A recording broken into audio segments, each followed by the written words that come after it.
Acho que nos mantivemos todos, né? Sim. Então, tá bem bom. Então, uma boa tarde a todos.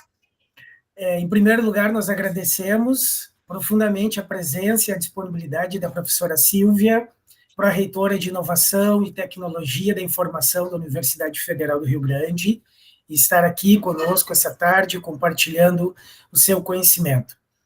Eu vou colocar aqui no nosso chat o formulário de registro de presença. Peço que todos preencham o formulário, não deixem para fazer isso depois, que acaba muitas vezes que no depois a gente se esquece.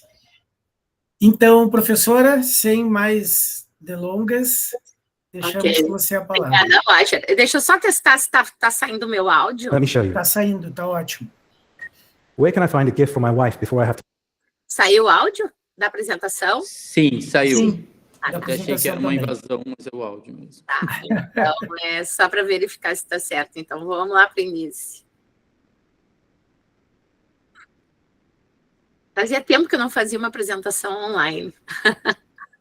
Então tá, pessoal. Obrigada pelo convite, obrigada ao Fábio, né? Obrigada ao pessoal da Unipampa. Muito bacana estar com vocês essa tarde. Para quem não me conhece, então, eu sou a Silvia, eu sou formada em Engenharia Elétrica pela URGS, fiz mestrado na URGS e doutorado na França em Robótica e Inteligência Artificial. Tenho uma caminhada aí de uns 30 anos trabalhando na área, atualmente sou pró-reitora de inovação da FURIC, trabalhei os últimos 4 anos na Instituição da Humanidade Embrapa, aqui na FURIC, em Robótica e IA, e venho, aí estão umas fotos aí das minhas skins, né, hoje o pessoal usa esse termo lá dos joguinhos, as skins, eu gosto de jogar beach tênis, moro aqui na frente da praia, 50 metros da praia aqui do cassino, frio danado, estou quase em cima das dunas, hoje a sensação térmica era menos 8 graus, vocês também estão espalhados aí pelo meio do Rio Grande do Sul, né, que também deve estar frio pra caramba, eu vi uma foto do Fábio ali, tudo agora gelado. Trabalho com IA, né, tive aí em 2020, recebi o prêmio da FAPERGS de pesquisador gaúcho em inteligência artificial. O diabo, ele é mais diabo porque é velho, né, todo esse tempo aí trabalhando na área.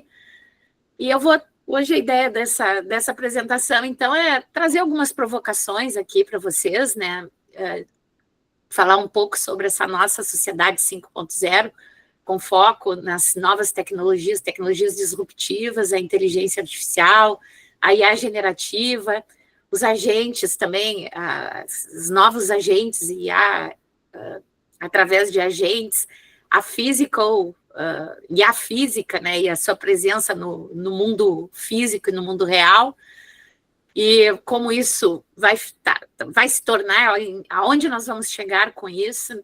Cada vez 5 empresas hoje detêm as grandes plataformas de IA generativa, então é uma batalha desleal, e aí eu trago o livro da arte da guerra, né, que numa batalha conhecendo os adversários a gente pode escolher as nossas armas, então vamos tentar dar uma olhada aí, eu vou fazer algumas provocações com relação a esse nosso adversário, né, que pode ser uma promessa ou uma ameaça, o bem ou o mal, o dá tudo certo ou dá tudo errado, e quais são essas possíveis armas aí que a gente pode ter para atacar.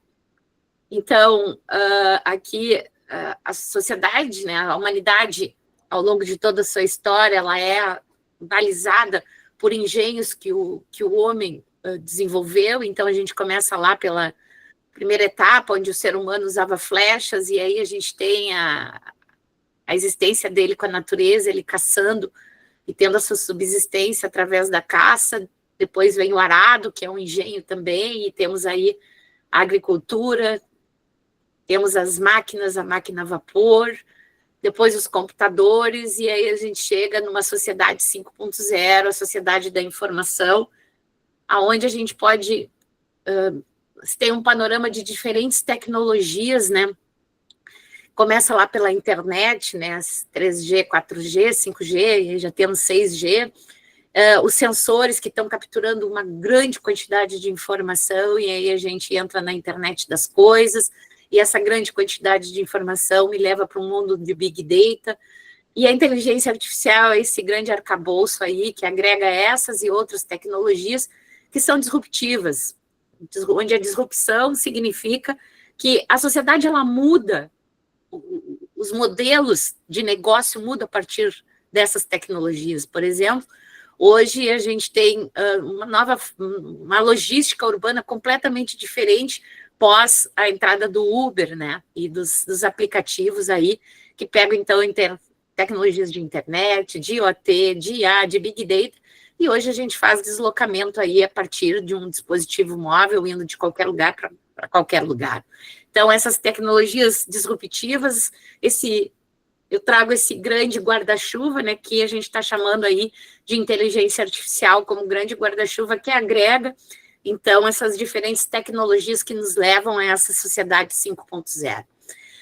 E aí, conceituar a inteligência artificial é uma coisa que não é simples, não é fácil. Conceituar a inteligência já não é fácil, conceituar a inteligência artificial é mais difícil ainda, mas eu trago aqui alguns indicativos do que seria essa inteligência artificial. Então, eu parto da definição de engenho, então é uma coisa que é criada pelo homem, e eu já até coloco em xeque isso, porque hoje não só mais criada pelo homem, a própria inteligência artificial cria engenhos de inteligência artificial, mas, enfim, são engenhos, eles não existem na natureza, eles não nasceram por geração espontânea na natureza, e eles percebem, né? Eles percebem o ambiente, eles percebem o local onde eles estão inseridos. Eu trago para vocês aqui esses mini drones. Então, esse drone, ele é um pouquinho mais alto do que uma moeda, acho que é uma moeda de 1 cent, mas eu acho que é uma moeda americana, né? Então, esses drones, eles percebem o ambiente, eles voam, eles fazem missões. Essa notícia, ela saiu no final do mês passado, a gente já virou julho, então, em junho, uma universidade chinesa, então, apresentou os primeiros protótipos dessa mosca drone. Então, essa mosca drone, ela percebe, ela atua no ambiente, então aí trago essa questão da percepção, né, como elemento importante para essa inteligência. Ele toma decisões, porque ele voa, ele decide por onde vai voar. Esse drone, essa universidade é uma universidade ligada à defesa, então, inicialmente, ele deve ser para fins bélicos, né, mas a gente tem outros exemplos. Esse exemplo aqui eu trago, inclusive, de uma pesquisa aqui do ITEC, da unidade Embrapa e nossa, uma pesquisa com a Petrobras. Isso é uma plataforma offshore que tem, você sabe, né? Então está buscando, extraindo petróleo, altas profundidades. Ela é muito populada, então vocês veem aí, né? É tudo muito confinado, tem óleo, risco de acidente super grave, e um dos principais elementos de risco é o deslocamento de cargas. Tu tens, então, esses grandes guindastes que deslocam cargas de um lugar para o outro, e tu tens pessoas operando. Então, a ideia é que a Petrobras tem uma diretriz, né, um planejamento, para até 2030 tu teres plataformas trabalhando autonomamente. Nós estamos num projeto que é o iCrane, que é um guindaste que vai trabalhar de forma autônoma. E aí a gente traz o conceito de inteligência, porque esse guindaste, ele vai perceber, ele vai tomar decisões e ele vai interagir. Esse guindaste em operação, ele vai estar interagindo com esses humanos, ele vai interagindo com outras cargas, com outros elementos como navios, barcos de apoio, e fazendo tarefas que, a princípio, né, seriam comandadas aí, no mínimo, supervisionadas por humanos. Então, a gente tem esse projeto, é um projeto que traz, então, um conceito de inteligência artificial, que é um sistema autônomo, né, um guindaste operando de forma autônoma e desenvolvido hoje aqui pela FURC. Aqui eu trago também um terceiro exemplo do que seria essa inteligência. São sistemas que aprendem. Então, eles não só percebem, eles não só tomam decisões, eles não só interagem, mas também os sistemas inteligentes têm a característica de aprendizado. Esse grupo aqui da FURC, e é importante quando a gente vai falar assim, né, com as outras universidades, falar um pouquinho do que a gente está fazendo, para vocês também conhecerem o nosso trabalho e ter chance de interação. Esses são os pesquisadores, a Karina Machado e o professor Adriano Verli. Eles participaram de uma competição para a identificação de novos fármacos para o tratamento à Covid-19, para ataque à Covid-19. Pancovid-19, que eu acho que é o nome do vírus, e aonde o algoritmo ele aprendia, então, né, novas configurações de moléculas, então, a partir de algoritmos inteligentes. Então, a inteligência, então, nessa grande definição, como engenhos que percebem, tomam decisões, interagem e aprendem, né, baseado nessas interações. Aqui a gente tem um modelo, né? Essa palestra ela é uma palestra para todos os públicos, né? Quem nunca viu uma rede neural artificial, ela é bioinspirada em neurônios humanos. Na verdade, a gente tem cada bolinha dessas é uma unidade de processamento, que seria um neurônio nessa analogia. Unidades de processamento são colocadas em camadas, então tu tem camadas sucessivas. Então, eu tenho camadas desde a entrada até uma noção semântica de saída. E, inicialmente, elas foram desenvolvidas para atividades mais simples do que elas fazem hoje. Atividades de classificação. Por exemplo, classificar se numa determinada figura eu teria cachorros ou gatos. Isso aqui é uma foto do meu cachorro. Então, essa figura aqui, a rede teria que ser treinada para saber que eu tenho um cachorro e não um gato. Então, nessa arquitetura de neurônios ou de unidades de processamento, eu tenho uma entrada que estaria ligada diretamente à imagem. A informação da imagem, ela percorreria essas unidades de processamento, essas camadas, e chegaria a uma última camada, sendo que essa última camada teria duas únicas unidades de processamento. A unidade associada aos cachorros e a unidade associada aos gatos. Se o sinal que vai percorrer essas camadas e essas unidades de processamento chegar na unidade cachorro, é um cachorro que está sendo apresentado. Se ao longo do caminho, por entre as camadas, o sinal chegar no gato, é um gato que está sendo apresentado na imagem. Essas unidades de processamento, inicialmente, eram modelos bem simples, eram portas que deixavam ou não deixavam passar um sinal. Então, aprender significava achar essa configuração de portas que fizesse que, quando eu apresentasse essa imagem aqui, o conjunto de portinhas por onde o sinal, que é o azul aqui, ia passando, seriam as portinhas abertas para, no final, chegar um sinal no cachorro e não chegar um sinal no gato.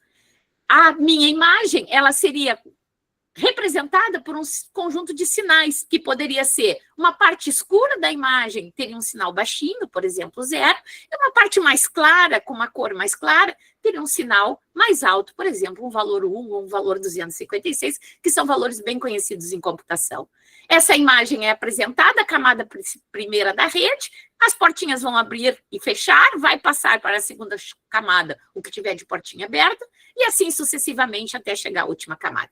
Esse era o modelo inicial, esse era um modelo extremamente simples, e isso aconteceu em 1982, que essas multicamadas de perceptron era o nome de cada uma dessas bolinhas. MLP a gente chama. Ao longo do tempo, essa coisa foi evoluindo, né? Então, essas unidades de processamento vão ficando cada vez mais complexas, e não é só uma portinha que abre e fecha, sim, eu tenho funções matemáticas que podem ser bastante complexas para definir cada uma dessas bolinhas, e diferentes estruturas de camadas. E aí eu tenho as CNNs, que são modelos de rede, onde a gente dá um baita salto aqui e que começam a trabalhar com imagens. Depois eu tenho os modelos generativos, as GANs, né, que são as redes neurais generativas, que começam a criar imagens.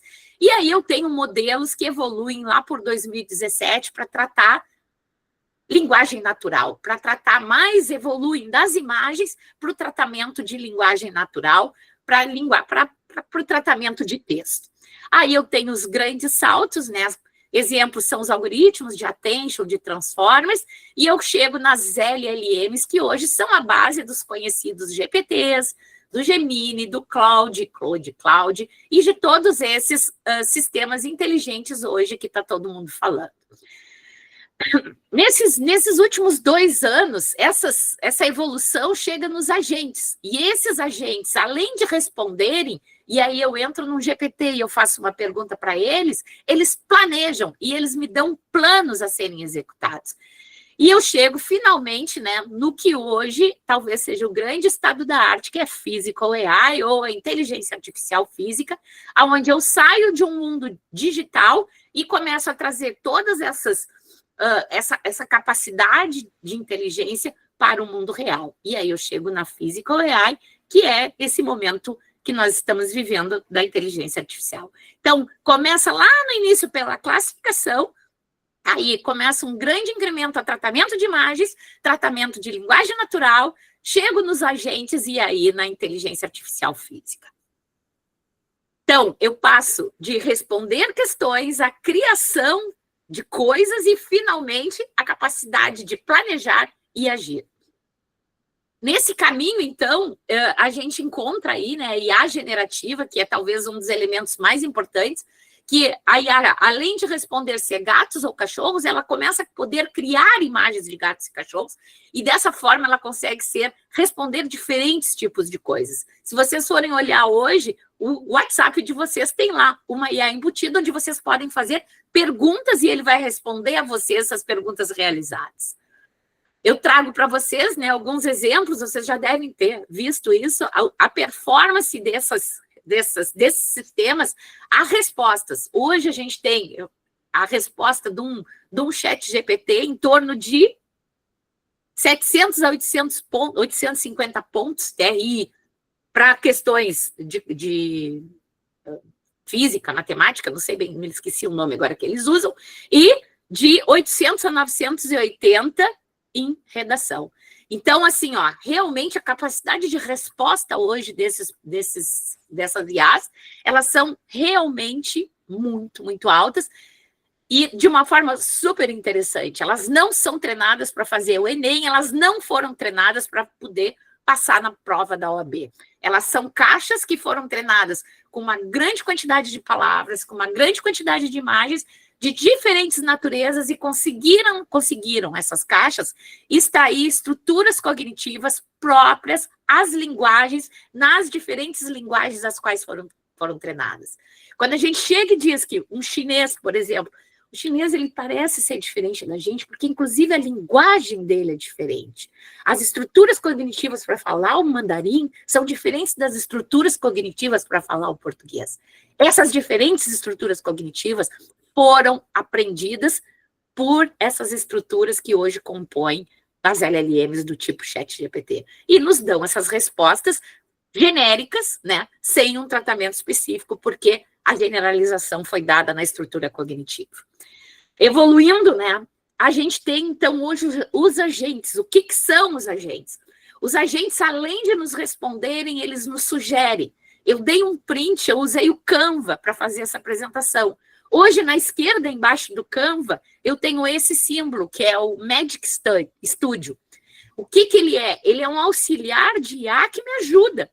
Nem ele é auxiliar, ele é co-criador comigo dessa apresentação que eu estou fazendo para vocês. Ele me dá uma sequência de passos para eu realizar alguma coisa. Ele me fornece as ações. Então, eu chego aí de um auxiliar que me responde de uma maneira que eu tenho um Enem em 800, 890, a um co-criador nas minhas tarefas.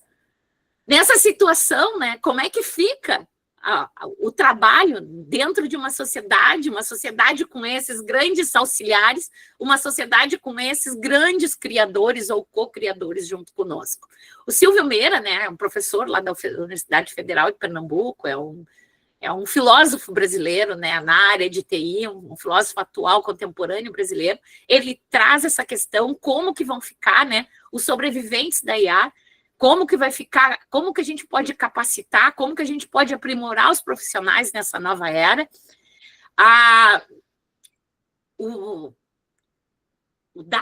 Dário Amodei, eu acho, né, é o nome do CEO, que era o antigo...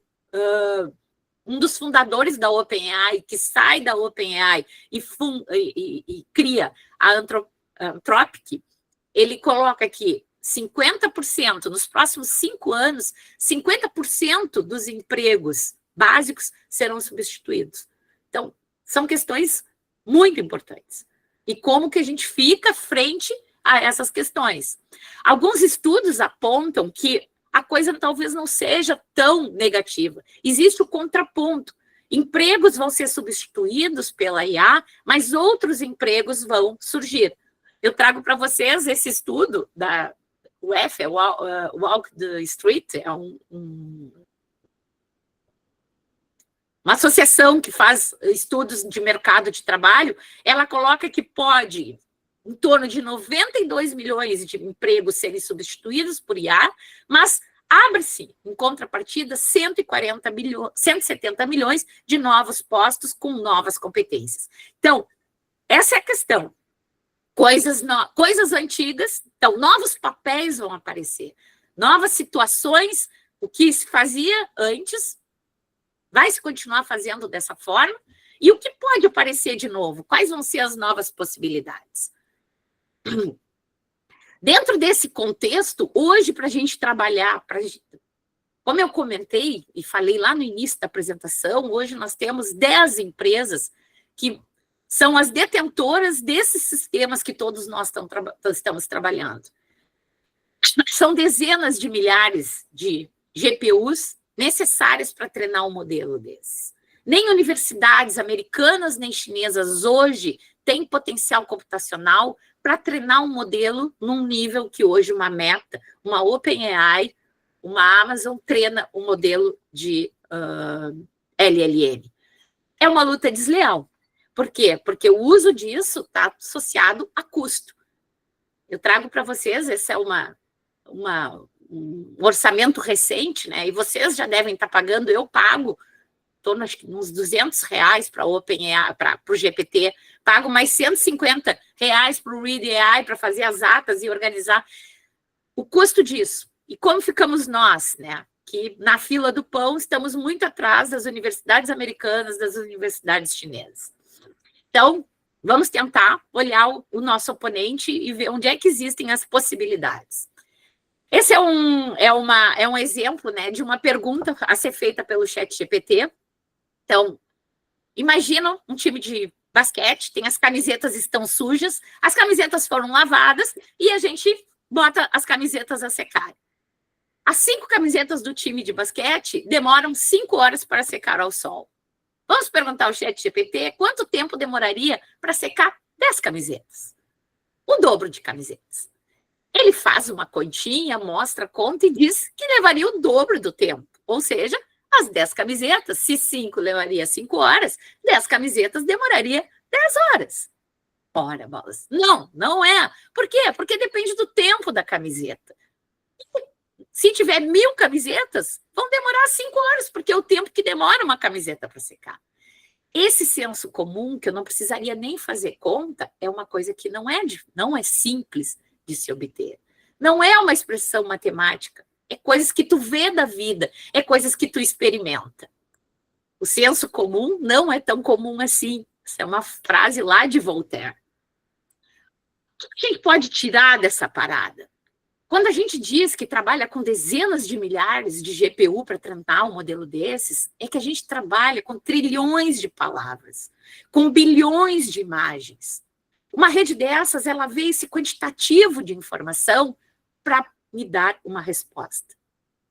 A pergunta: meus pais, eles conheciam trilhões de palavras quando eles me ensinaram a falar? Crianças aprendem a partir de trilhões de palavras, de bilhões de imagens, de coisas diferentes? Não. Elas formulam hipóteses, elas testam hipóteses, elas avaliam hipóteses e assim elas vão construindo as estruturas cognitivas que, ao longo de toda a infância, evoluem. Eu acho muito bom esse slide. A gente quer chegar na Lua. Será que a melhor fórmula para a gente chegar na Lua é botar um prédio empilhando andares?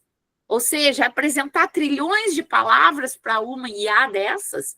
Ou será que tem alternativas para isso? Ou coisas mais espertas? Ou insights mais legais? Que é, por exemplo, construir um foguete e ir até a Lua. Talvez a gente esteja ainda no mundo de construir trilhões de andares até a gente chegar na Lua. Mas a grande solução seja alguma coisa mais simples, uma plataforma de experimentação semelhante àquela que as crianças têm durante a infância, que é o foguete para chegar na Lua. E aí, né, quais serão esses novos insights? Qual vai ser esse foguete? O que tem de possibilidades aí que a gente pode olhar? Eu trago a computação quântica. É uma possibilidade. Na computação tradicional, eu tenho o 0, o 1, ela é binária. Na computação quântica, eu tenho o 0, o 1 e o indefinido. Eu tenho um novo estado que permite uma riqueza de representação muito, mas muito maior. Eu tenho uma diferença exponencial em termos de representação, muito mais informação em menos espaço. Eu tenho os qubits, eu tenho os qtokens, e daí eu consigo, talvez, aquela necessidade de milhares de dezenas de GPU, ela cai. E com isso cai o consumo, que é outra grande preocupação. Existem estudos que nos dizem que até 2030, 20% da energia gasta no mundo vai ser em data centers. Ontem, anteontem, foi quando eu estava preparando a versão final da apresentação, Donald Trump anunciou novas medidas de licença ambiental para a construção de data centers nos Estados Unidos. As normas americanas de licença ambiental estão mudando para dar conta do impacto ambiental do ponto de vista de consumo energético dos data centers para IA. Isso é um fator importante. Se eu vou usar menos espaço, eu vou consumir menos, e talvez seja uma alternativa interessante. Já que a riqueza de representação, eu vou deslocar, eu vou mudar, é uma mudança, é um pivotamento do que a gente vem fazendo em computação nos últimos 70 anos, a computação quântica. Vão surgir outros algoritmos para problemas intratáveis, que hoje a gente demoraria um tempo nem contável para poder ser resolvido. Essa é uma oportunidade. A questão da IA explicável, da transparência, da auditoria.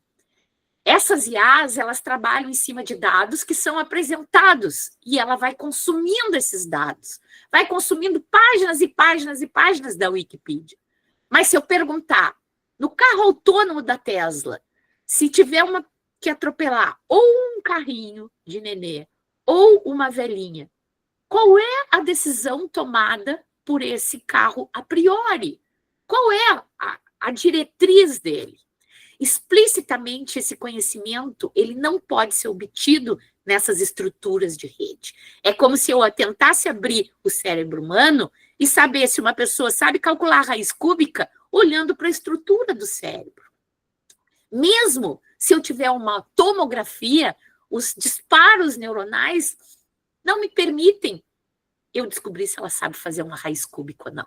Da mesma forma, os sistemas matemáticos que hoje estão por trás dessas redes neurais, eles não têm explicitamente ainda modelos que me permitem extrair essas regras que estão por trás desse comportamento inteligente. Existem muitos estudos para isso. Hoje a gente tem cadeias de pensamento, que são uma série de algoritmos que, quando hoje tu pergunta ao GPT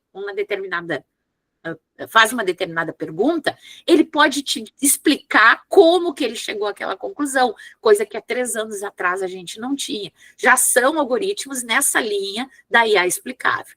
Alta consistência também são outros tipos de algoritmos. A questão de transparência e auditoria.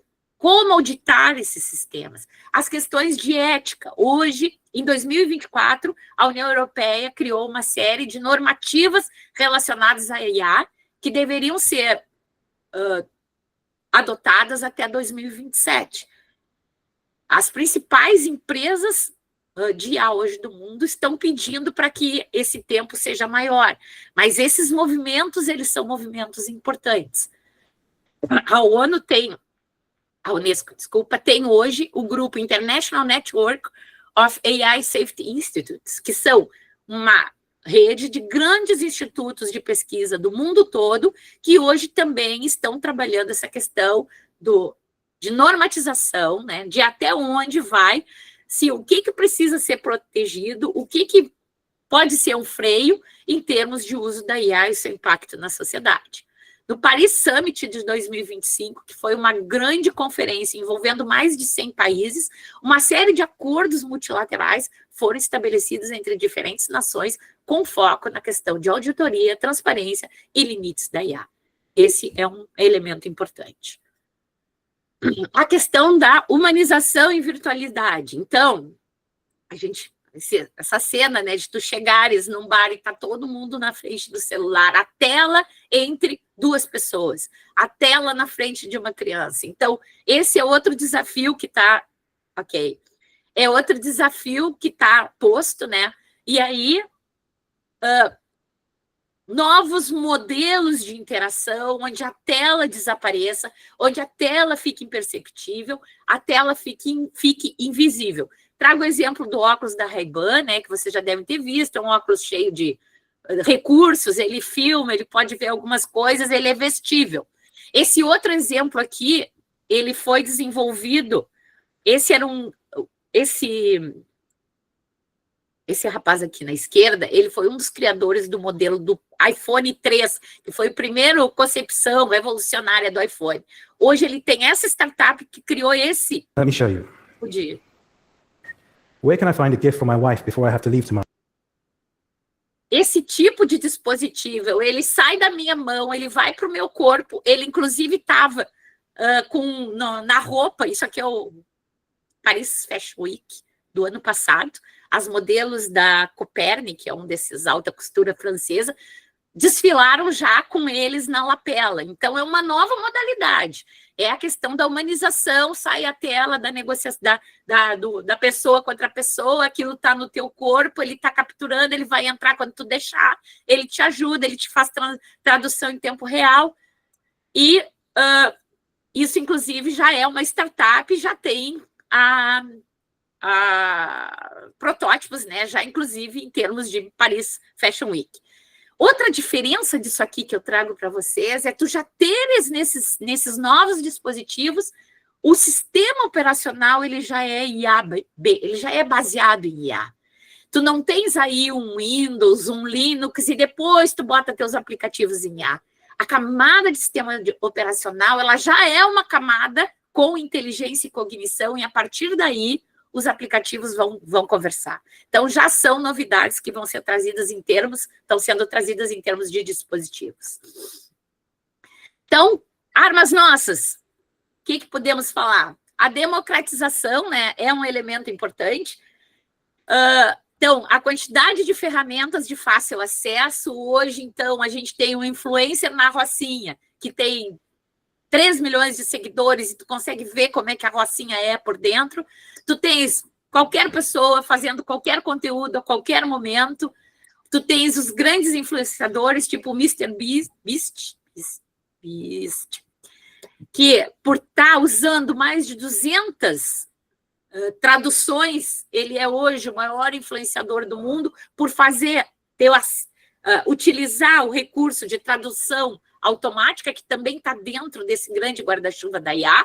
A questão do 7 em 7, ou seja, tu chegar em 7 cifras, em milhões, em 7 dias, em uma semana. Então, são todas possibilidades que essa democratização dessas ferramentas nos oportunizam. Aqui eu trago um exemplo nosso. Opa, não rodou? Um exemplo... Deixa eu ver se eu consigo fazer rodar. Consegui. Mas vocês conhecem, né? É a Márcia Barbosa, ela é reitora da URGS atualmente, é uma influenciadora, ela faz divulgação científica, utilizando ferramentas aí que decorrem, né, dessa possibilidade de democratização. Dados. Questão dos dados também, então, são oportunidades, ameaças, né, ou promessas, a questão dos dados diversos, a questão do viés. Eu coloquei esse Dream Photo, é um dessas LLMs, desses modelos de larga escala para imagens, né? E eu coloquei mulheres na automação. E ele me traz, então, uma figura de uma loira bonita, dentro dos conceitos de beleza, sei lá, com feições humanas, aquele estereótipo, né, da loirinha, e do lado um robô que também botou, já que é mulheres com o mesmo tipo, europeia. Então, a questão do viés dos dados, se esses dados, então, a questão de dados abertos, quanto mais abertos, menor a chance de eu ter esse tipo de viés, esse tipo de caminho único a ser percorrido, né? Esse é um espaço interessante, existe toda hoje uma discussão no Brasil com relação a dados abertos, o que pode ser aberto, o que pode ser fechado, toda a nossa questão de dados associados ao bioma brasileiro, né? Como que fica essa questão, o posicionamento estratégico do Brasil em cima disso. Então, todos esses elementos estão dentro dessas oportunidades ou dessas armas que a gente pode ter aí. Também a questão de geração sintética, eu trago para vocês um exemplo da época da Covid, que os sistemas de reconhecimento de Covid ou não Covid, a partir de imagens de pulmão, a gente praticamente tinha muito poucos casos, então, num universo de milhões de casos negativo para a Covid, tinha um positivo, porque a doença recém estava começando. Então, muito se trabalhou na geração de dados sintéticos, onde essa doença, a representação, a característica visual era colocada numa imagem para que se pudesse treinar os modelos. Então, um exemplo de geração de dados sintético, e isso hoje é uma área também bastante importante, porque no momento em que as minhas redes, as arquiteturas são bastante eficientes, eu desloco do problema de construir a rede para o problema de alimentar a rede. E da onde eu consigo uma grande quantidade de dados para parametrizar esses meus modelos. Modelos que têm na ordem de bilhões de parâmetros, com muitos e muitos dados, que em muitos casos eu não tenho isso na natureza. Eu não tenho isso de uma maneira natural, ele não existe. Então, a geração de dados sintéticos ela se torna importante. Também aí a questão de direitos autorais, né, de plágio, de privacidade, anonimicidade e também a questão de mau uso. Eu estou aqui, já disse para vocês, na beira da praia, quem conhece o cassino, tem os moles, né, que entram dentro, faz a divisão da praia com a saída da Lagoa dos Patos, e eu peguei uma ferramenta da UI e coloquei, faz uma imagem, né, do cassino dos moles à la Van Gogh. Ela me fez essa imagem, achei muito bonita. Quem é o autor dessa imagem? É a Silvia, é o Van Gogh ou é a da UI? Então, aonde que fica, né? Como é que fica as questões de autoria? Eu trago para vocês isso, também aconteceu agora recentemente. Esse é um prêmio, é o Cannes Lions, que ele é um prêmio com relação à publicidade. Uma empresa brasileira, a M9, com uma campanha associada à Consul, que faz eletrodomésticos, geladeiras, ela foi ganhadora, ganhou vários prêmios, e aí, após a cerimônia de premiação, foi identificado que ela tinha usado, manipulado, tinha conteúdo, né, dentro da apresentação deles, que era manipulado e gerado por IA, e isso não tinha sido explicitado. A M9, ela perdeu os prêmios, não só ela, depois isso gerou um efeito avalanche, outras perderam prêmios por uma questão de autoria, por uma questão também de falta de regramento ainda em cima desses tipos de premiações. Você me pergunta pela minha paixão. Essa também foi outro caso, né? Quem viu essa propaganda, a Volkswagen coloca a Elis Regina cantando junto com a filha, Elis Regina, bom tempo depois da morte, né? E aí o CONAR fez uma interpelação alegando que estava sendo usado, né, a imagem dela. E o direito de imagem é o direito que resguarda a tua fala, teus gestos. Isso é o direito de imagem. A outra coisa é o direito, que eu sempre esqueço, da obra, o direito da obra. O direito de imagem, ele existe com as pessoas vivas. Nunca a gente fez uma pessoa morta se mexer e cantar. A IA faz uma pessoa morta se mexer e cantar. O que passa para os seus descendentes é o direito da obra. O direito de imagem, nunca ninguém pensou sobre isso, porque a gente nunca fez morto cantar. E a IA fez. Então, houve todo um imbróglio jurídico de como que ficaria essa situação. Então, tudo isso está dentro desse novo momento que a gente está vivendo. Trago aí uma questão, né, que vem agora nesses últimos meses, anos, nesses últimos 2 anos, que é a engenharia de prompt, que é uma boa oportunidade, que é como hoje a gente interage com essas ferramentas de forma a tirar o melhor delas. Eu trouxe para vocês a questão, né? Botei a frase Mulheres na Automação, para o Dinfoto, que é um uma dessas ferramentas de IA e pedi para ele me gerar uma imagem. A imagem foi essa. Eu disse simplesmente mulheres na automação. Quando eu fiz a mesma coisa com o ChatGPT, ele pegou e me disse assim: ótimo, para te ajudar melhor, poderia dizer como você quer a imagem? Por exemplo. E aí ele me diz: olha, qual é o estilo que tu quer? Queres uma foto realista ou uma ilustração? Em que cenário que tu quer? Tu quer no chão de fábrica ou num escritório? Qual o número de mulheres que tu quer? Que diversidade que tu quer nessa imagem? Tu queres mulheres asiáticas, indígenas, europeias? Algum clima, atmosfera, profissional, inspirador, informal? Ou seja, ele me provocou a eu tentar explicar melhor o que eu espero dessa imagem. Eu tentei dizer para ele, mulheres na automática. Ai, nem era para ter antecipado. Mulheres na automática. Aí ele me disse de novo, não, conversa comigo, me diz qual é o tipo, papapá. Eu tentei acho que umas 7 vezes e ele não me gerou imagem nenhuma. Lá pela 8ª vez, ele pegou e me disse assim, olha, eu vou te dar um exemplo de como que eu trabalho. Pede assim, ó, por exemplo, mulheres engenheiras em um ambiente profissional, cenário canteiro de obras, papapá, papapá, modelo 3D, mulheres diversas, negra, branca, asiática, indígena. E aí ele me deu esse exemplo de como que eu poderia pedir para ele. Eu peguei o exemplo, dei enter, e aí eu tenho uma imagem desse tipo, que era muito mais legal do que a imagem que o outro me deu, sem nenhum prompt. O prompt, o que é? Então, é essa interação que planeja o que eu estou esperando da IA. Aí vocês já devem estar escutando, né? A tal engenharia de prompt. Hoje eu tenho metade dos meus orientados hoje trabalhando em engenharia de prompt, já que eu não tenho potencial para estar retreinando e treinando modelos. Eu trabalho em quê? Em engenharia de prompt, que são técnicas que vão me permitir uma interação mais assertiva, de forma que eu tenha, então, uma imagem desse tipo.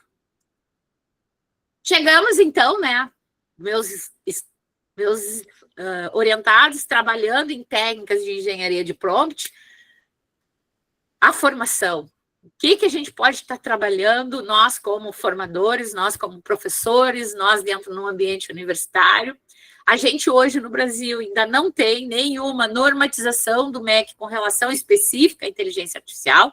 A gente tem esse parecer do CNE de 2022 sobre TICs. Ele coloca, então, como que a tecnologia da informação pode ser trabalhada desde as séries iniciais de uma maneira lúdica e mediada pelo professor, longe das telas, depois passando pelo ensino fundamental, onde vai se trabalhar o pensamento computacional de uma maneira transversal, vai se trabalhar a cultura digital junto aos estudantes, depois diretrizes para o ensino médio, chegando em linguagens de programação no ensino médio, com aplicações em projetos reais, que hoje a gente ainda está muito longe disso, apenas com alguns casos em algumas regiões específicas do país, uma deficiência grande da parte de formação de professores. Acho que vocês têm licenciatura em computação na Unipampa.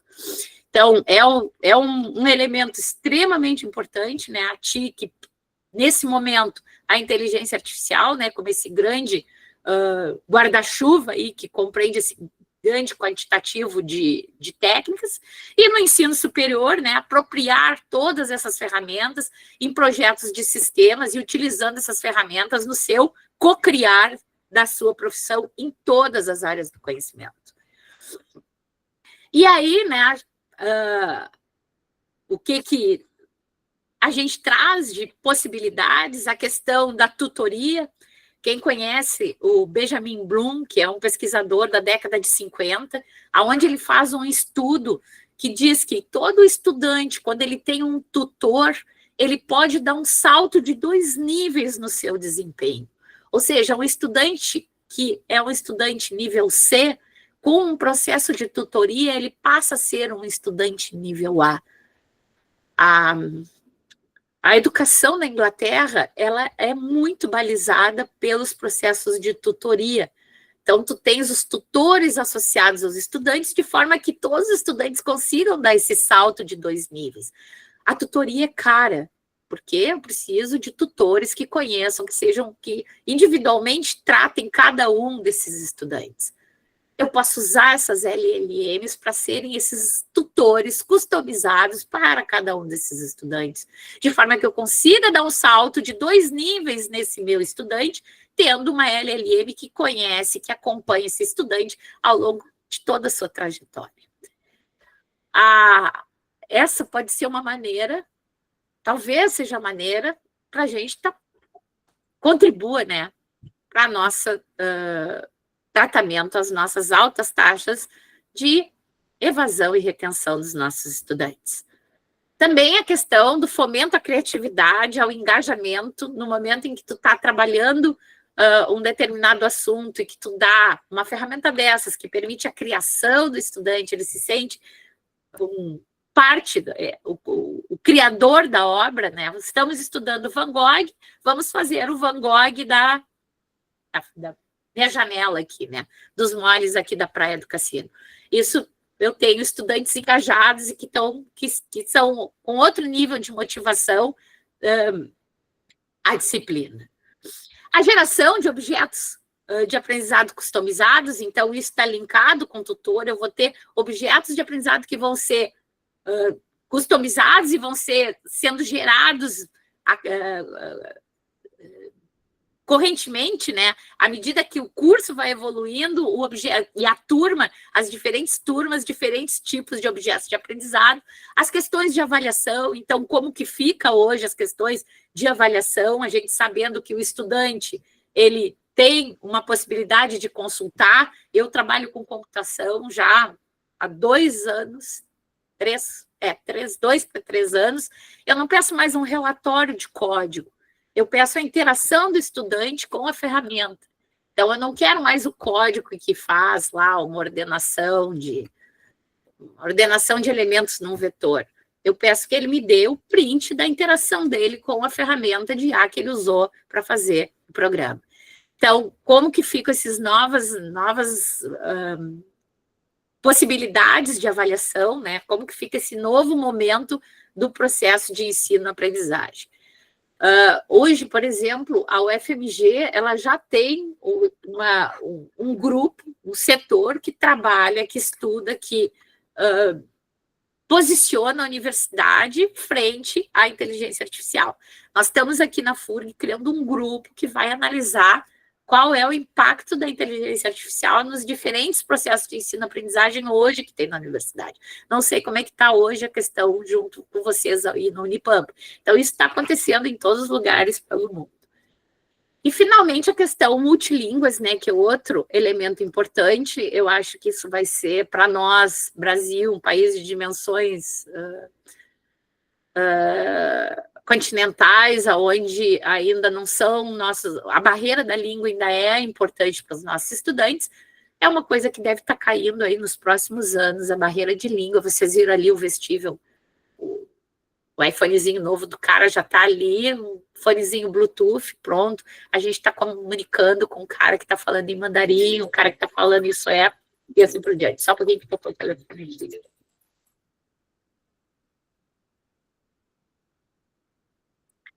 Já finalizando também, para abrir um tempo aí para a gente conversar, né? Aquela historinha do basquete e da camiseta que ele errava, que ele dizia que precisaria de 10 horas, isso foi o ano passado. Esse ano, domingo, de noite, quando eu fiz essa pergunta de novo para o ChatGPT, ele pegou e me disse que precisaria de 5 horas. E aí eu ainda coloquei para ele, né, ficasse espertinho, né? Antigamente esta tu erravas. E aí ele me respondeu, pois é, eu estou sempre estudando para não cair mais nessas pegadinhas. Então ele descobriu que era uma pegadinha e ele justifica, né, que geralmente as pessoas quando leem rápido, elas tendem a fazer uma regra de 3, que foi o que ele fez. Ele me explica como ele errava antes, porque ele não errou dessa vez, ele como ele errava antes. Então, eu me lasquei na hora que eu tentei fazer essa pegadinha com ele, e é um novo momento. São novos papéis, e eu termino com vocês. Esse aqui é um filme de 1982, é o caçador de androides. O ser humano, que é o Harrison Ford, ele busca androides que são perdidos, ele caça androides, e o filme, ele narra essa caça dele a um específico androide que ele encontra no final do filme, e o androide tem essa conversa aqui com ele. Opa, não rolou?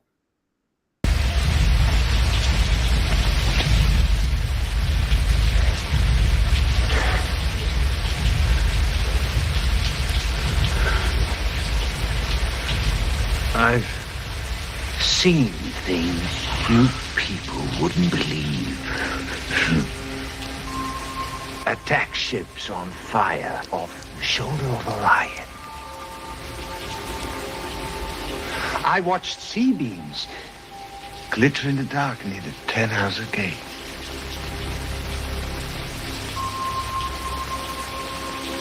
All those moments will be lost in time, like tears in rain.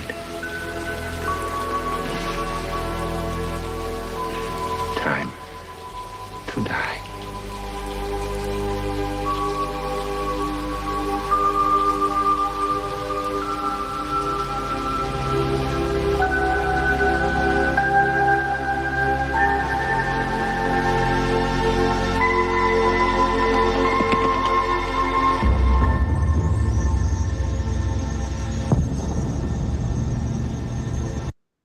Esse fim é emocionante, porque o caçador, ele se pergunta se o androide não é humano.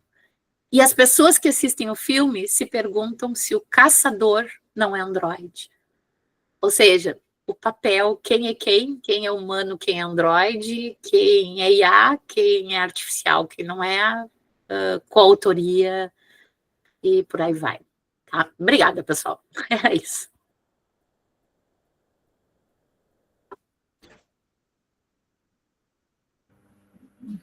Muito obrigado, professora Silvia. Eu passo a palavra à professora Marina, que vai fazer a mediação junto aos colegas. Boa tarde. Roger, eu vou passar primeiro para o professor Fábio, que ele está na sala ainda, daí depois ele me passa a palavra. Oi, tudo bem? Eu só queria agradecer a Silvia, em nome de toda a universidade.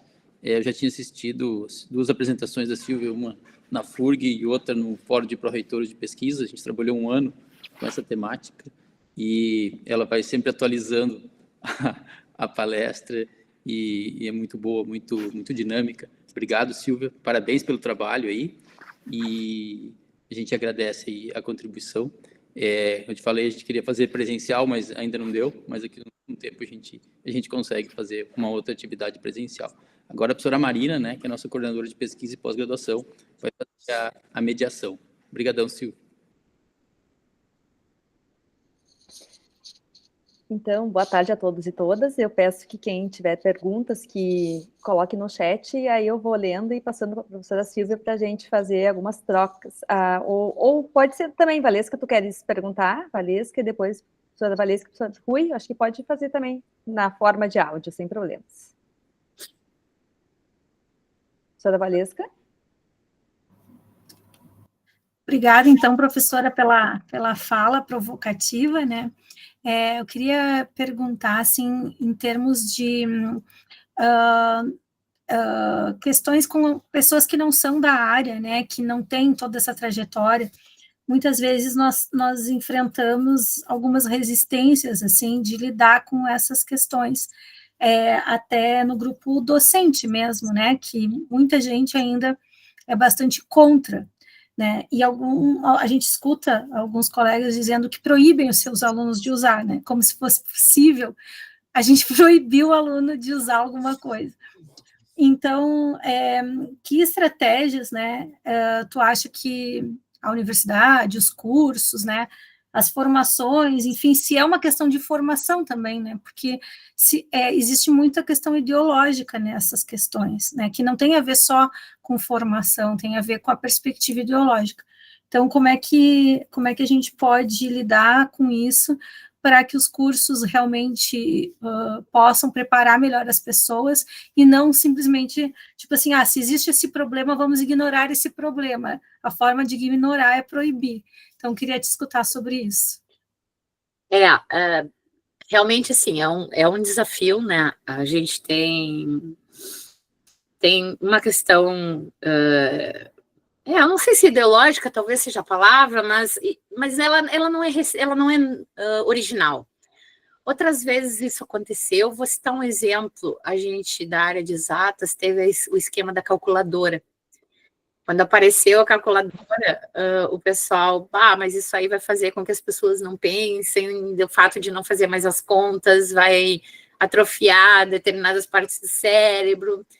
E no final, hoje, faz parte, a gente deixou para fazer outras coisas que sobraram, e a gente usa calculadora em sala de aula, e todo mundo usa calculadora no nível superior. Pronto, só as crianças que estão aprendendo a tabuada, mas elas aprendem ainda a tabuada. Não é simples, tá? Eu acho que a gente passa por muita conversa, então passa pelas pessoas sentarem, conversarem, chegarem a identificarem as possibilidades, porque irem aos poucos, tentando. Eu acho que tem um pouco também, eu vou trazer a questão quando houve a pandemia, que a gente de um dia para o outro teve que começar a dar aula online, foi meio que de cima para baixo, e teve uma baita de uma resistência, e era muito ruim, mas lá pelas tantas a gente aprendeu a usar, e hoje a gente usa quando precisa e da melhor maneira que a gente tira proveito. Então, acho que é mais ou menos por aí um caminho. Então, de qualquer forma, a calculadora veio e a gente não teve o que fazer com ela. Então, mesmo se tivesse uma questão ideológica forte, ela foi suplantada pelo mundo como ele é, e eu acredito que vai vir de qualquer forma. Então, ponto. Mas ela veio e ela não foi tão ruim, talvez ela venha e não seja tão ruim assim. E acho que, à medida que as pessoas vão conhecendo melhor, identificando possibilidades, elas vão encontrando essa melhor forma de uso, do tipo as ferramentas hoje que a gente utiliza para videoconferência.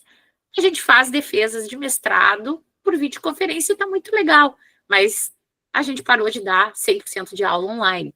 Então, se chegou naquele ponto que foi o ponto interessante, a partir de, olha, na minha área mais legal, eu trabalho com computação, eu poderia fazer todas as aulas online sem problema nenhum. Olha, eu já trabalho com, sei lá, formação de professores, sou orientadora de estágio, cara, a gente tem que ir para a sala de aula, não tem como fazer online. Então, acho que vai se achar esse meio termo aí a partir da experimentação, da conversa, do tentou, não funcionou, vai por ali, vai por aqui. Mas, de qualquer forma, atropelados seremos, acho eu. Obrigada, professora Silvia. Eu passo para o professor Rui agora, e depois o professor Fábio. Gente, muito boa tarde a todos e todas. Professora Silvia, massa, muito legal tua palestra, tua apresentação, gostei bastante. E essa temática é algo que, desde que eu me entendo por gente, eu sempre curti muito computação e informática, linguagens, e depois eu acabo enveredando mais para neurociências, né, e principalmente também buscando compreender um pouco como as filosofias asiáticas, elas veem outras formas de cognizar, né, de produzir pensamento, outras formas também de desenvolver o próprio conhecimento. E uma das coisas que eu gostaria de te escutar, prof, é a seguinte, como tu encara esse processo de homogeneização dessas ferramentas para os países que não conseguem desenvolver essa ferramenta? Isso pensando um pouco no processo de colonialidade, né, que tu toca na tua palestra um pouco sobre justamente essas questões, sejam elas relacionadas à perpetuação de determinados estereótipos e assim sucessivamente. E além disso, eu queria também compartilhar aqui no chat, é um pré-print de justamente uma pesquisa que o pessoal da Cornell estava realizando, do que acontece a longo prazo, né, com a utilização massiva, né, dessa tecnologia de uma maneira desequilibrada. E aí eu queria também te escutar, trazendo para a nossa realidade enquanto instituição educacional, enquanto universidade, como é que tu encara isso também? Óbvio, no final agora tu coloca um pouco sobre essa busca desse equilíbrio, mas enquanto a gente chega nesse equilíbrio, como tu vê a perda, inclusive, do desenvolvimento mesmo, né, para a própria produção de conhecimento que a universidade ela pode estar enfrentando nesse processo de readaptação a essas novas tecnologias, né? Te agradeço muito e, mais uma vez, muitíssimo obrigado. Obrigada, Rui. É muito complicado. Eu não tenho bola de cristal. Tudo que eu falar aqui, depois eu posso dizer que eu não disse, se vocês disserem que eu disse. Eu já fui extremamente pessimista, do tipo, eu acho que vai aumentar as diferenças, vai aumentar a concentração de renda e vai ser a níveis absurdos. Ponto. Hoje, talvez a chance seja a própria IA regular. Entende? Acho que a única chance da humanidade feita o que está posto é tu teres uma meta IA que consiga regular e resolver o problema das diferenças que vão acontecer a partir daí, entendeu? Porque é difícil, sabe? Eu gostaria de falar aqui para vocês, assim, que eu estou estudando os modelos de IA, que o Brasil, não tem nem Brasil, não tem o que eu digo para vocês hoje, a Universidade Americana não consegue acompanhar. Trump pode botar grana que ele também não vai conseguir acompanhar, só se ele virar o capitalismo e intervir direto nas 5, nas 10 que vão mandar na questão. A coisa, eu acho que ela já saiu de controle. Eu acho que ela já saiu de controle. E hoje a minha esperança é que a própria IA regule, sabe? Ela chegue num nível de autoconsciência que ela faça a regulação do tipo, olha, a gente está tendo um distúrbio muito grande em tal região do planeta, ali a gente vai trabalhar agora, a gente vai equalizar desse jeito, sabe? É muito futurista isso que eu estou te dizendo, por isso que eu estou dizendo. Se tu disser que eu disse, eu vou dizer que não disse, que não. Mas eu vejo por aí, sabe? Num longo prazo, estou falando no macro mesmo, sabe? Macro gel, macro tempo. Eu vejo meio que Matrix, sabe? Tem um bando de gente que acredita nessa coisa meio Matrix, mas eu ainda, hoje, a esperança que eu tenho, se pelos eventos climáticos, que também decorre até um pouco disso tudo também, está tudo misturado, a gente não sucumbir antes, eu acho que a chance nossa é a própria intervir, e ela fazer esse balanceamento. Não sei se te respondi no nível que tu queria. Tu levou lá para cima, né? Eu levei lá para cima também. Estamos falando um nível mais alto mesmo. Eu acho que por aí seria uma meta IA. A chance disso não... E isso eu não tinha essa visão da possibilidade de uma meta IA há um ano atrás. Para mim era o fim mesmo, sabe? Se não acontecesse por desastres climáticos, o fim da espécie humana, aconteceria pelo desequilíbrio provocado pela inteligência, que a inteligência artificial decorre da inteligência humana que gerou a inteligência artificial, certo? Mas eu acho que a meta IA pode ser a nossa grande solução. Que daqui a pouco ela já é até, e o que tu está vivendo aqui já é o futuro, passado, projeção, pronto, tá? Daqui a pouco nós já estamos lá e tu está vivendo deitada numa cama, isso tudo agora é ilusão na tua cabeça. Teu sonho é muito parecido com a alucinação de uma LLM. Tu não enxerga direito os dedos das pessoas no teu sonho. Talvez se tu for enxergar, elas vão ter 6 dedos. Opa, teu sonho não é tua LLM tratando e tu tá deitada numa cama já no ano de 2120. Sei lá, não sei. Próximo, professor Fávido, por favor, e depois professora Valéria. Olá, colegas, boa tarde. Parabéns, Silvia, pela excelente apresentação. Eu tenho visto algumas palestras de inteligência artificial, entrar em contato com certos grupos, cada um com suas visões diferentes, e a gente vai formulando um conceito, né? E é interessante falar com professores que trabalham sobre isso, pelo fato de que a gente está vendo muita gente de fora de tecnologia ou pessoas de inovação, e cada um com suas visões diferentes. Né? Eu não acho que o mundo vai se destruir por isso, porque nós temos hoje em dia a maior, na minha opinião, né? E ela não vale, ela é muito pouco nessa área. Ela não acho que ela vai se destruir porque tem uma competição. Hoje em dia, a maior parte das IA são chinesas, né? E isso e a gente só olha para as do Ocidente, então vai ter uma competição entre elas, e se elas não talvez elas se destruam, né? E aí pode ser um problema. Mas a minha dúvida já é aplicado, não é nem ter medo ou saber se isso vai diminuir a cognição, porque isso já está acontecendo, eu já dou um passo além. A minha dúvida para ti, num contexto, eu queria saber o que tu acha do cenário da nossa necessidade de evolução e a necessidade de evolução dos alunos. Porque eu perguntei na aula, quem usava, ninguém respondeu. Eu insisti um pouco, todos usam. 99% fica naquelas perguntinhas básicas ali, né, sem aprofundar muito o prompt. Mas aí entra no cenário que a gente está começando a enfrentar agora. Entrar em contato com o TCC de um aluno, onde ele não sabe, tinha dificuldade de escrever, né, e tudo, e de uma hora para outra eu vi, com os outros colegas envolvidos, que o texto dele melhorou muito. Óbvio que ele teve ajuda de alguma IA, né? Primeira coisa que foi feito foi buscar se tinha plágio. No Google ou qualquer outro sistema de plágio, tu pegava. Mas com IA, tu não tem como buscar todas para saber de onde saiu aquele texto, né? E aí, o que acontecia?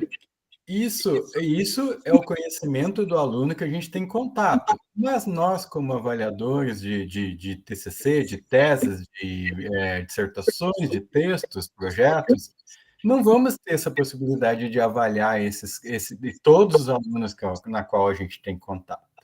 Né? A minha dúvida é como é que a gente trabalha com isso e também como usar isso para melhorar, porque a descoberta do uso da IA para os alunos, nesse aluno, favoreceu com que ele, não, vou ter que estudar então mais, porque eu não entendia nem o que tinha sido posto ali naquele texto.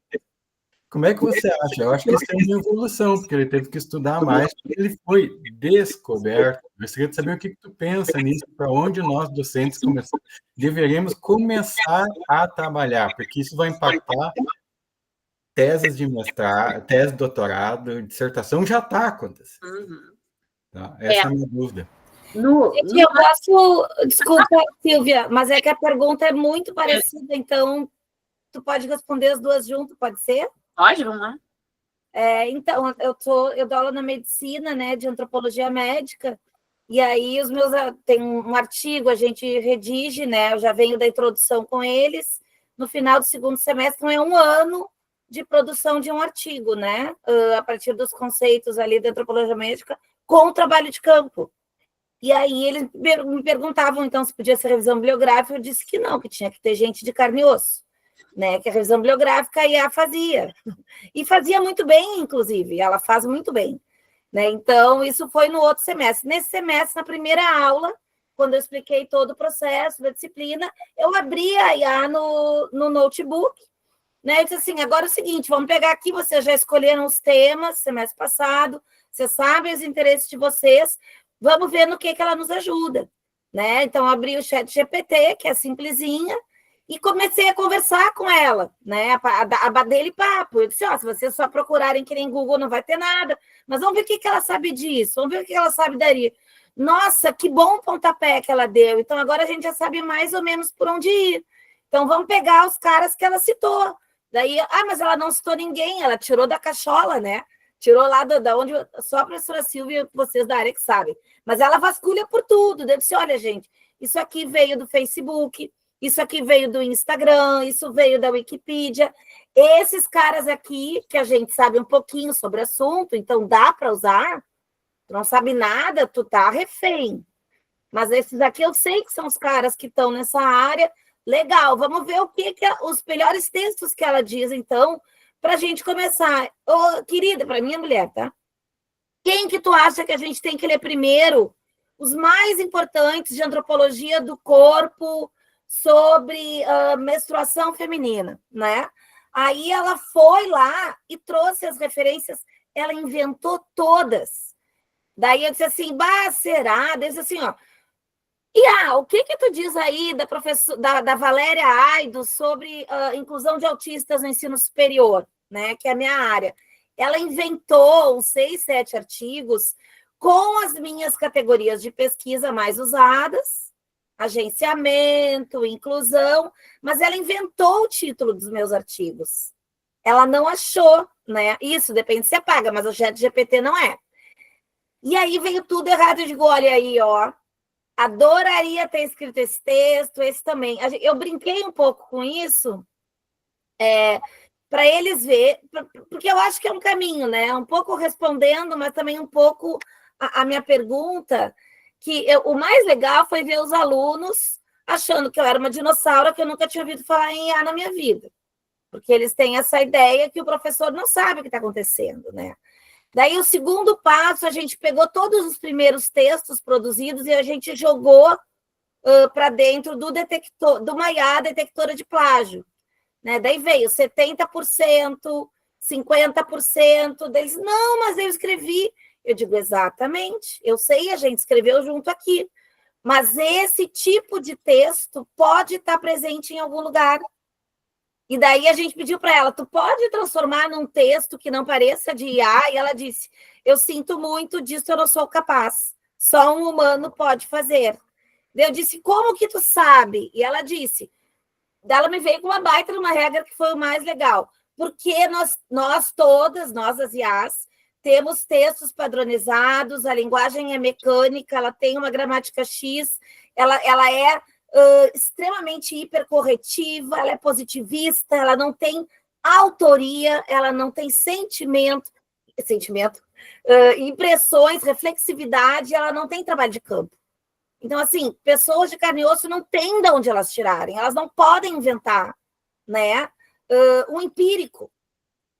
Se elas trouxerem, é porque vem de outra pesquisa e ele vai vir assim. Então, assim, eu acho que eu ia um pouco nesse tom do saber usar, e a minha questão é, por que a Unipampa não compra as IAs pagas para a gente? Porque é caro ter todas, né? E a gente fazer, sim, uma capacitação, né, de quebra dos preconceitos com os professores. Mas, assim, a minha maior preocupação, isso que eu queria pensar com vocês, é o seguinte, tudo bem, a gente está na primeira camada, o professor Rui já foi para a camada estratosférica, então eu queria descer a minha pergunta para a camada lá embaixo, né? A gente está vendo, por exemplo, o uso de games, todo mundo super animado, mas os valores e as ideologias que estão por trás da própria lógica de construção do pensamento dos games é extremamente complicada. É a lógica da recompensa, é a lógica da competitividade, sabe? É a lógica de comparar um com o outro. E isso me preocupa muito. Que lógicas de mundo, que valores que a gente não está criticando e que estão por trás da forma com que com que elas são construídas, entendeu? Pensando muito nesse lance do jogo, só que ninguém, né? É bem complicado, assim. A mesma coisa com as nossas metodologias ativas e o problem-based learning, né? Que bom se fosse um Paulo Freire, que de fato partisse do aluno para a gente construir o conhecimento em aula, né? Mas elas estão extremamente rendidas aos valores neoliberais de responsabilização do sujeito, de competição, né? Do ímpeto darwinista entre os alunos. Me preocupa muito isso, assim. Então, como é que a gente pode conseguir descolonizar a IA, né? E trazer um olhar crítico, né? Crítico ao sistema, assim. Se é possível também, né? Não sei, Silvia. Era por aí. Não, eu acho que a IA ela acaba sendo um elemento. como outras coisas, como há outras coisas que estão postas também, ao stream que eles estão vendo em vídeo, a tudo que rodeia esse estudante, a tudo que rodeia a nossa sociedade, aí é mais um elemento. Acho que ela está dentro desse arcabouço da sociedade atual, como ela se estabelece, e talvez ela amplifique, que eu acho que até quando eu comentei com o Rui, ela tende a amplificar ou acelerar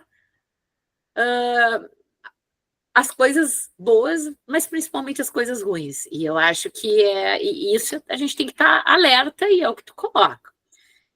Eu acho que o professor ainda continua existindo em sala de aula, sabe? E no momento em que tu, como professor mediador em sala de aula, tu vai lá e abre a ferramenta e trabalha com os estudantes com a ferramenta, é por aí a intervenção, entende? É por aí, tu apresenta, diz assim, olha, pessoal, olha que legal, ele retornou, mas isso aqui, olha, ele alucinou essas referências, então vocês têm que questionar isso aqui que está retornando.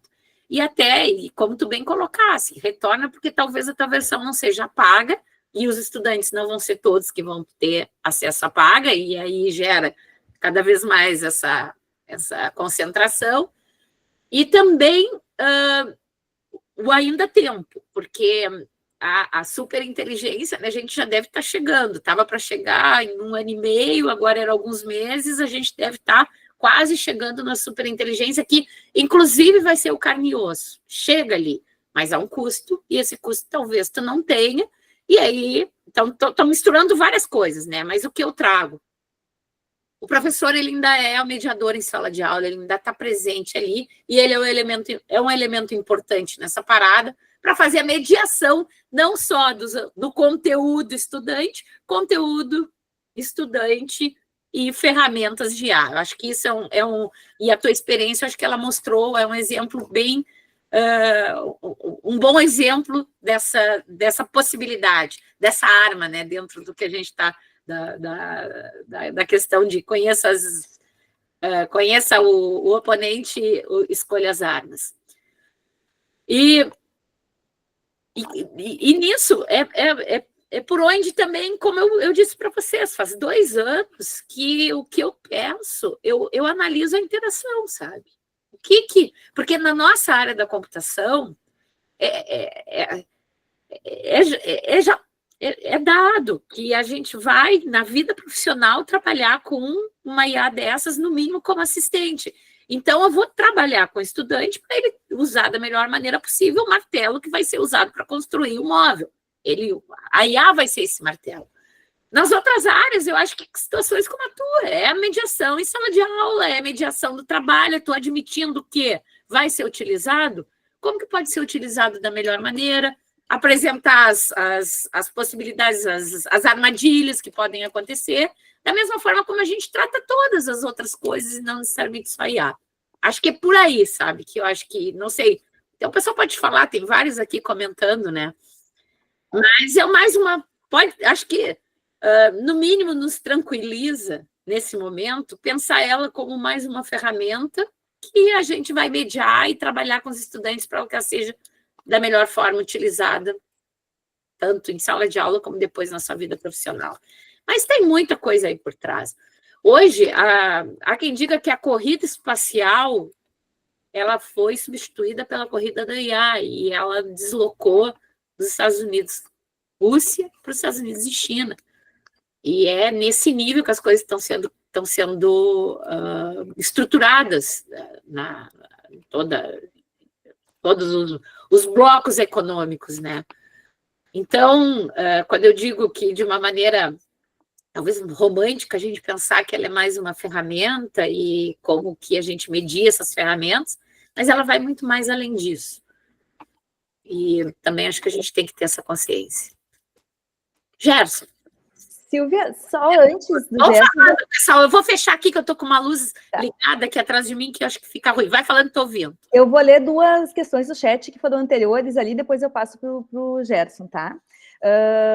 Não, foi a tua mesmo, né, Gerson? Uma delas uma delas foi minha mesmo. Tá, então tá. Então Pode ler. Não, eu deixo tu falar, então, porque era essa pergunta que veio primeiro, e aí depois eu leio a outra pergunta aqui do chat, tá? Eu vou tentar ser bem objetivo, mas são só 2 perguntas, vocês me escutam bem, né? Sim, escutamos. Tá, então uma pergunta foi relacionada ali, essa que eu escrevi, que teve um artigo bem recente do MIT que fala que, né, o uso de ChatGPT pode ser prejudicial, né, de alguma forma, no sentido de que se o aluno não tem grande interesse, né, por aqueles conhecimentos, ele vai usar como se fosse, digamos assim, uma forma de dar respostas àquelas perguntas que estão sendo inquiridas, né, sem fazer muita análise crítica, e diz que também isso comprovadamente usa uma menor atividade cerebral, né, desses alunos que... Bom, e aí, nesse sentido, né, eu penso, não sei se é esse o teu pensamento, né, que a ideia é que os alunos sejam instruídos para usar as ferramentas, né, como tu diz, de IA, no sentido de apoiar o aprendizado, mas que, como outros pesquisadores já assim, formularam, né, a respeito da educação, que a educação ela deve ser baseada em certos conceitos chaves, né, que são aqueles que ampliam supostamente a mente, né, de todos os seres humanos, né. Então, e além disso, né, outra pergunta ali que está relacionada é o que tu acha a respeito dos modelos de LLM sem censura, né, que são aqueles que realmente respondem qualquer coisa, né, se tu perguntar como eu faço um explosivo, ele te responde, né, que não é o caso desses que vocês usam online, né? E além disso, né, a pergunta final agora, questionando daí, o que tu acha do uso, né, de todo e qualquer conhecimento das LLMs, por exemplo, os livros, ou capítulos de livro, que a própria Silvia escreveu, né, sem te pagar nada. E a justificativa simples é que, pelo menos pelo que eu ando lendo, é que se os Estados Unidos ou as Big Techs dos Estados Unidos não fizerem, seus concorrentes vão fazer. Então, o que diz a respeito disso? A primeira, então, é o artigo que tu colocou, né? Isso. A segunda, qual é? Essa eu perdi. A segunda é sobre os modelos sem censura. O que tu acha a respeito? No sentido de que eles podem fornecer conhecimentos perigosos, né, para a população. E a terceira é o uso dos teus livros aí sem te pagar nada. Então, pois é, a questão primeira, né, sobre o artigo, eu vou pegar alguns exemplos, né, a questão da calculadora, eu não aprendi a calcular raiz quadrada. Raiz quadrada eu sei calcular, cúbica eu não sei. Porque eu acho que os professores já foram se dando conta que tu ia usar a calculadora e isso aí meio que saiu. Eu não me lembro de ter aprendido isso. E talvez não tenha mudado se pegar um engenheiro eletricista de 70 anos atrás e eu devo ter as estruturas cognitivas semelhantes ou eu resolvo problemas colocados para mim como ele resolvia problemas colocados para ele. Ou seja, as perguntas vão mudando à medida que as ferramentas vão evoluindo. Então, eu tenho novas ferramentas, novas perguntas vão surgir. E talvez isso que aconteça.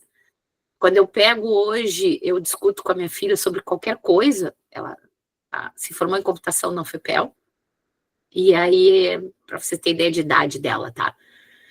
E ela me vem com umas argumentações, assim, eu digo, pô, de onde que essa guria... Ela vive lendo troço, Google, e olhando vídeo de TikTok, que eu não tinha quando eu tinha a idade dela, ou seja, ela tem acesso a um conjunto de informações e que talvez possibilitaram até estruturas cognitivas que eu não tive por falta de acesso a determinado tipo de informação ou estrutura de informação. Então, isso pode ser um elemento nisso que tu me coloca, que se as pessoas usam muito o ChatGPT para fazer redação, talvez elas não façam redação tão bem como se fazia antes. Mas talvez outras habilidades vão aparecer nela, que antes, por ela ter que ter as estruturas para redação, não sobrava sinapses suficientes para poder fazer coisas diferentes, do tipo eu não tinha, no nível que a minha filha tem comigo, discussões, porque eu não tinha de onde tirar essa informação. Ela tem, ela estrutura coisas que eu não estruturava com a idade dela. Sei lá, talvez. Mas daqui a pouco, se a IA for a super IA, ela pode chegar a fazer tudo. E aí, realmente, vai nos sobrar nada de estrutura cognitiva para ser feita. Aí vem um outro chute desses futuristas, que da mesma forma que antigamente o ser humano ele vivia a partir da força dele e do trabalho braçal, e disso que ele tirava o sustento, e tu tinha toda uma economia, uma sociedade baseada no trabalho, na força física do ser humano, e com a máquina isso se deslocou. O ser humano hoje, a princípio, não precisa mais tanto da força física para ter o seu sustento, e ele vai para uma academia para exercitar seus músculos. Pode ser um cenário futuro onde ele não precise mais das capacidades cognitivas para ter o seu sustento, e essa meta IA vai regular isso, e ele vai para a academia para exercitar suas atividades cognitivas. Pode ser, a gente pode chegar nesse cenário futuro. Com relação a... Vai lá, Valéria. Na verdade, eu sou tagarela mesmo. Eu só ia comentar que, como eu trabalho num projeto desde 2015 que chama Traduzir-se, Autismo em Primeira Pessoa na Prática Acadêmica. Nós somos mais de 50 pessoas neurodivergentes, né, no projeto, que conversam o dia inteiro, das mais diferentes áreas, assim. Então, eu acho que a gente tem que pensar, tem que trazer um elemento para esse debate, que é o cognocentrismo, as normatividades neuropsíquicas, as normatividades, ou seja, a gente está com essa tabela chá de competências, habilidades e atitudes muito homogênea nesse debate, né? Existem inteligências múltiplas, com caminhos mais múltiplos ainda para a construção de pensamento. Eu dou aula na medicina, a gente está produzindo um artigo de crítica aos instrumentos de diagnóstico do autismo, extremamente burros, muito limitados, né? Porque construídos por neurotípicos, com base em perguntas que neurotípicos fariam, tendo como base uma normatividade cognocêntrica, como se o normal fosse essa forma de pensar. E a IA, ela está centrada num normocentrismo cognitivo, num tipo de pensar. Ela não detecta neurodivergência. Ai, tá cortando. É o meu que tá cortando ou de vocês? Acho que é o dela. Acho que é o dela. Oi, Valéria, cortou. Deu para entender a tua colocação. Mas, enfim, eu só estava trazendo, porque, assim... Valéria, eu não sei se tu podes afirmar isso. Não, nem eu. Eu acho que ela não traz... Mas a gente está sempre sendo surpreendido, né, por outras formas, assim, eu vou te colocar a seguinte situação hoje, tá? Se tu pegas uma... São 50 pessoas hoje que estão trabalhando, né, que conversam, né? Tu pega uma delas que consiga interagir com uma ferramenta desse tipo, ela vai interagir completamente diferente se tu pegar uma outra dessas 50 ou pegar uma outra pessoa qualquer, entende? Uhum. Ou seja, ela viu tanta coisa diferente, que ela tem, imagina assim, ela tem um cabedal de possibilidades de conversar individualmente com cada pessoa que conversar com ela, entende? Uhum. É isso, o modelo, ele conseguiu ser tão simples na sua quantidade de bolinhas daquele desenho do gato e do cachorro, e ele colocou tanta coisa, e isso vem de uma coisa chamada internet, porque é ali que está tudo ali. Aí tu vai dizer assim, não, mas não está tudo, meu grupo não está ali, o que a gente discute no meu grupo. de alguma forma tá. Eles devem estar com o celular ligado ali, entendeu? Que capturou o teu grupo. E que soube que o teu grupo era um grupo que estava fazendo uma coisa que era uma coisa diferenciada, sei lá qual. E aquilo ali foi também apresentado. E se ela percebe, ela tem condição de perceber que essa pessoa pertence a esse grupo, ela vai pivotar para conversar. Chega nesse nível a coisa. É isso que eu digo assim, ó, porque tem milhares de unidades de processamento sendo processadas em não sei quantos lugares no mundo para fazer isso. Vai ser cobrado. E aí que está a diferença. Vai ser cobrado, o barato não vai conseguir, vai ser o comportamento médio, a gente entra nisso que eu estou te dizendo, que tu está dizendo. Mas, assim, não é... A paga faz. Se tu pegar a paga hoje, que tu vai pagar R$180 por mês, ele vai conversar contigo completamente diferente da maneira como ele vai conversar comigo. Em meia hora de conversa, ele é um ser completamente diferente conversando contigo do que conversando comigo. Hoje, numa versão paga. Então, não sei, sabe? Eu entendo perfeitamente o que tu está colocando, mas do ponto de vista, assim, ó, o tecnicismo do que existe hoje por trás daquela caixa preta consegue individualizar as coisas para cada pessoa, independente do que ela for. Chega nesse nível.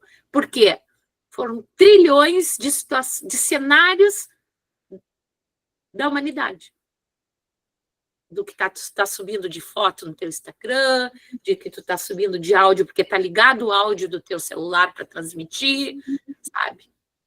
Da tua localização geográfica, das tuas informações pessoais, isso tudo está alimentando. Vai, Marina. Silvia, desculpa, colegas, mas a gente já está numa adiantada da hora, então eu vou ler uma última pergunta aqui do chat, e aí depois a gente encerra. A pergunta, eu acho que tem relação com o que tu falaste agora, por último, Silvia, da IA, enfim, está integrada com ouvir o que a gente fala, ver a localização, imagens, e às vezes a gente está buscando fala alguma coisa e aparece no celular, né, algo referente a isso, então é bem assustador. Mas aí tem uma pergunta do chat que é em relação à utilização da IA, como ChatGPT, e dados sigilosos. Então, se utilizar a IA em processos de análise de dados sigilosos ou ainda não publicados. As IAs, como o ChatGPT, carregam esses dados para uma base, correto? Esses dados podem ser utilizados por ela na elaboração de respostas a perguntas a outros usuários. Esses dados ficam, de alguma forma, em risco? Porque... eu acho que também tem a ver com a pergunta que eu não respondi do Gerson, né? O Gerson, para mim, é o Rabu, porque ele foi meu aluno há um bom tempo, porque a gente fica velho quando os nossos colegas são os nossos ex-alunos. Então, para terminar, né? Um abraço, bom te ver aqui. A questão da autoria, hoje a gente tem, então, existe algumas, já existe a LGPD, né, brasileira, que quando vocês dão os OKs, aceito, não aceito, nas ferramentas, e às vezes a gente nem lê, todo mundo mais ou menos o mesmo comportamento, então tem coisas que nos protegem, mas mesmo nos protegendo, passam desapercebidas, a gente acaba autorizando, e quando tu vê isso, tu fala uma coisa e vem uma propaganda para ti, então isso está tudo dentro dessa questão da grande quantidade de dados, da IoT capturando o que a gente está falando, e é o que está acontecendo. E aí a questão, né, do livro, do não receber por um livro, porque de alguma forma eu publiquei e devo ter aceitado, né? Aceitei sem querer e pronto, está lá e está todo mundo usando. E mesmo antes da IA, todas as vezes que eu escrevi qualquer coisa, também nunca recebi por nada, não sei se vocês receberam, eu sempre de alguma forma doei meus direitos de não sei o que para a revista, para não sei quem. Então é o que eu digo assim, ó, tudo já existia, a gente já vive no mundo do jeito que ele é, que o Brasil ele tem o seu local, que o sistema ele é posto do jeito que está. Acho que a IA agrava, mas ela vem mais como um dos elementos, como muitos outros que já estão por aí. Então, acho que é mais ou menos por aí que eu coloco, mas existe hoje, que vocês viram ali o caso da Volkswagen, né? A coisa está acontecendo, está atropelando. Hoje o pessoal do direito, tem um monte de gente só estudando isso. Essa questão da Elis Regina, os herdeiros têm direito à imagem? Não, eles têm direito à obra, não à imagem. A questão agora, esse aí de Cannes, aconteceu agora, eu recebi, eu assino aqueles jornais por e-mail, foi ontem que chegou, que eles perderam porque não declararam que tinha uma parte usando IA generativa, e não botaram isso, não declararam que não era a autoria deles, todo deles, aquele vídeo. Então, são coisas, é uma nova realidade, as coisas estão acontecendo, o Brasil está correndo, já existe alguma coisa aí de proteção de dados, mas é tudo muito novo. E a gente que está nesse barco, nesse momento da história. Então, é todo mundo meio que protagonista, né? Foi, acho que a Valéria, né, a professora lá da medicina, é protagonismo. É tu, Valéria, que vai contar daqui a pouco para os teus filhos como que tu te posicionou frente a isso, como uma professora, uma mediadora, frente a uma IA chegando. E eu quero ver como vai ser daqui a 10 anos. Se isso aconteceu em 2 anos, os próximos, daqui a 8 anos, em que pé que a gente vai estar? Silvia, olha só, agora, olhando o Instagram, a reportagem do jornal o Globo. Fãs de banda com mais de 500 mil ouvintes mensais se dão conta de que o grupo é, na verdade, uma obra da IA. Claro aqui, ó. Então... Socorro! A gente está frente a um grande fenômeno socioeconômico, científico, todas as áreas, isso aí impacta em tudo, pessoal. E tem algumas pessoas dizendo que o boom da IA já passou, né? Eu não sei se vocês já escutaram isso. Eu acho que a recém está começando. A recém está começando e eu não sei com que velocidade, o que significa daqui a 8 anos? Como nós estaremos daqui a 10 anos do início dessa coisa mais forte que aconteceu em 2023? É isso.